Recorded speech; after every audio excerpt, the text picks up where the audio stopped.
नाजरीन, मेरे साथ मौजूद हैं चौधरी इरशाद सदीक साहब। हैं तो छोटे काश्तकार लेकिन दिल लगा कर काश्तकारी करते हैं।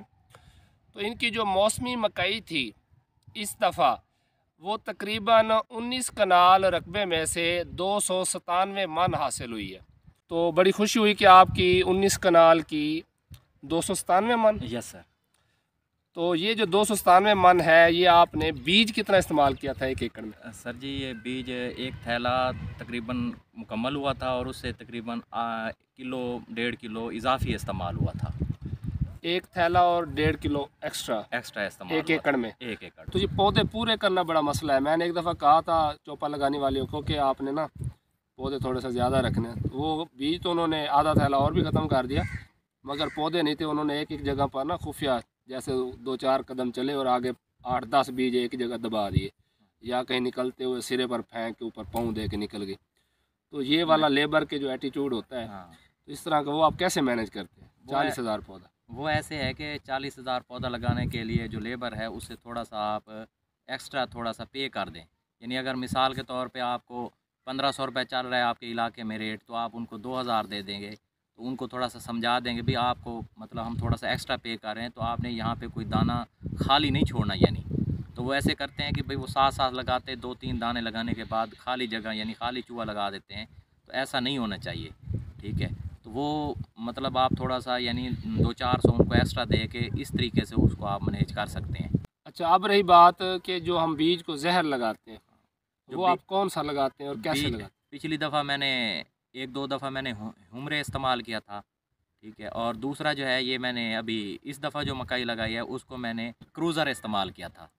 नया सवेरा का यानी संजेंटा का क्रूज़र है वो इस्तेमाल किया था। और पिछली दफ़ा जो है हुमरे इस्तेमाल किया था। यानी रिज़ल्ट दोनों का भी ठीक है, हुमरे लगा लें या क्रूज़र लगा लें, यानी दोनों का रिज़ल्ट जो है वो बेहतरीन है। वो डिपेंड करता है, यानी अच्छी कंपनी का आप जो भी जहर लें उसको लगाएं अच्छे तरीके से, यानी शापर में लगाएं या मतलब मशीन में लगाएं तो अच्छे तरीके से यानी मिक्स हो जाना चाहिए उसके साथ। और एक प्रॉपर यानी डोज़ लगानी चाहिए। अब मतलब 1 किलो हम ज़्यादा लगाते हैं, हम कहते हैं भाई थोड़ा सा इसमें नहीं, उसके अंदर डोज़ प्रॉपर यानी पूरी मिकदार के अंदर होनी चाहिए। फिर जो है वो मतलब उनको जहर सही तरीके से लगेगा। और फिर जब आप वो लगाएंगे तो शूट फ्लाई या मुड़ जाता है इसका मकई का, तो वो कुछ भी नहीं होगा, काफ़ी हद तक उसमें कंट्रोल आ जाता। तो अब आपने बहारिया मकई का कौन सा बीज लगाया? मैंने बहारिया मकई जो है मेरी काश्त हो चुकी है ये 23 को, और उसके बाद मैंने एक 23 को लगाया और एक 21 जनवरी को, यानी 21 जनवरी को और 23 जनवरी को लगाया है। तो उसमें मैंने 6.5 कनाल जो है वो 70-24 और 1 एकड़ और 5 कनाल जो है वो मैंने 63-17 जो है वो काश्त किया है। पौधे आपने वही 40,000? हाँ, इसके में पौधे जो है वो तकरीबन मेरे 41,000 के राउंड अबाउट हैं, यानी 40 और 41,000 के राउंड अबाउट हैं, यानी मैंने पौधों की तादाद जो है रखी है इस दफ़ा। 70-24 में तो वैसे 32-33,000 पौधे रिकमेंड किए जाते हैं, क्योंकि उसका पत्ता भी चौड़ा होता है, कद भी लंबा होता है। तो इसमें कोई इशू नहीं बनता फिर बाद में? 4 उंगलियां हैं जो इसका साइज़ के बराबर यानी रखा है फासला।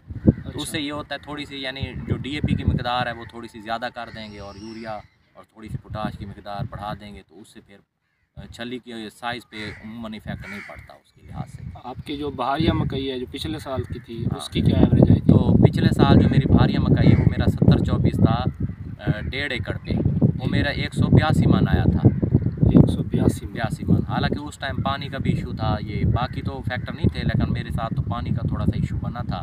लेकिन अगर पानी का इशू ना होता तो मे भी ये 200 मन पे हो जाता, लेकिन फिर भी अल्लाह पाक का करम है कि वो 182 मन जो है पैदावार आई है 1.5 एकड़ से। और जो आप पटनियाँ बनाते हैं खेलियाँ, वो क्या कितने इंच की? तकरीबन जो पटनियाँ बनाते हैं वो हमारे पास 20 इंच की होती हैं। जी हाँ नाजरीन, तो इन्होंने जो अपनी काश्तकारी के अमूर थे वो हमारे साथ शेयर किए। मैं इनको समराइज़ कर देता हूँ, खुलासा आपको बता देता हूँ कि पहली बात तो यह है कि बीज को जहर लगाना चाहिए, किसी भी अच्छी कंपनी का लगाना चाहिए और मुनासिब मिकदार में लगाना चाहिए। यानी अगर 100 ml आप होमरे लगा रहे हैं 10 किलो बीज को, तो इसका मतलब है अगर आप 1.5 थैला इस्तेमाल कर रहे हैं तो आपको 50 ml मज़ीद डालना पड़ेगी दवाई, यानी पूरी दवाई लगाएं। दूसरी बात कि पौधों की तादाद जो कंपनी की रिकमेंडेशन है उसके इर्द गिर्द रखें तो बेहतर है। अगर आप पौधों की तादाद बढ़ाते हैं तो फिर आप फ़ी पौधे के हिसाब से उसकी खुराक भी बढ़ाएं। मिसाल के तौर पर अगर आप पौधे रखते हैं 1 एकड़ में 30,000, उनसे आप दे रहे हैं 2 बोरी DAP यानी 100 किलो DAP। तो अब आप 30,000 को 100 पर डिवाइड कर लें तो एक पौधे की खुराक आ जाएगी।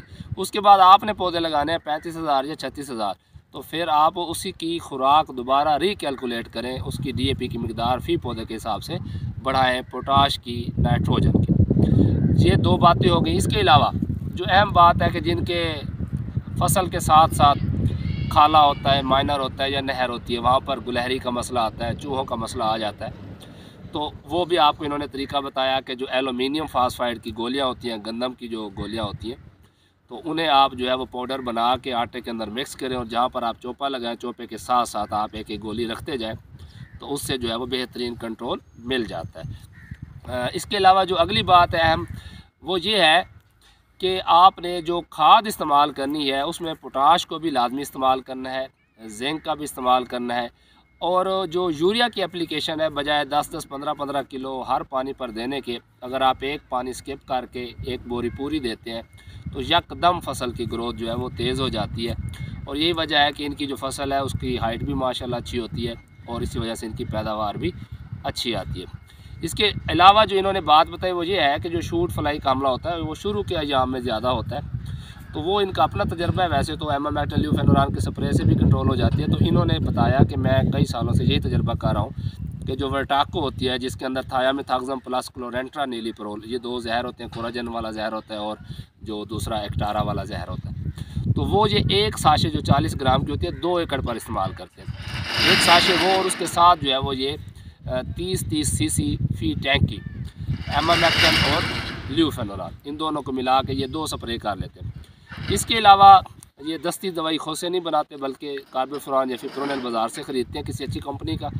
उसके बाद उसके अंदर एमामेक्टिन मिला लेते हैं, ल्यूफेनोरान मिला लेते हैं और कॉपर में डालते हैं। अच्छा, इसके अलावा अगर हम पानी की बात करें तो पानी वैसे तो अमूमन लगता है जो बारिया में होते हैं 14 पानी लग जाते हैं, तो इनसे पूछते हैं कि ये पानी किस शेड्यूल से लगाते हैं और ख़ासकर जो एंड वाला महीना होता है जब फसल पकने वाली होती है, पोलिनेशन का मराहल होते हैं, उस वक्त जो है वो पानी कैसे लगाते हैं? वो ऐसे होता है कि शुरू में पानी जो है वो जब पौधा उगता है यानी उसको सेकल पे रखते हैं, वो तना जो है तने तक पानी पहुंचता है, उसके ऊपर यानी नहीं जाता, यानी ऐसे पटड़ी पर नहीं चढ़ना ही नहीं चाहिए, ठीक है। लेकिन ये है कि जब उसका मकई का कद भी काफ़ी हो जाए और फिर उसके साथ जब वो निकलने लगे, सिट्टा निकलने लगे, तो फिर एक दफ़ा पानी यानी अच्छे तरीके से लगा दें और उसके अंदर जो खेलियाँ हैं वो भी मतलब उनके ऊपर भी पानी आ जाए और नीचे भी पानी, ऊपर भी। तो एक दफ़ा अच्छे तरीके से जब पानी लग जाता है तो फिर 8-8 दिन बाद भी पानी लगेगा तो उसको सोखा नहीं आएगा ख़ास तौर पे। जी, अमूमन हमारा होता है कि जब टैसल पर आती है तो हम 4 दिन वक्फा रख देते हैं या 5 दिन।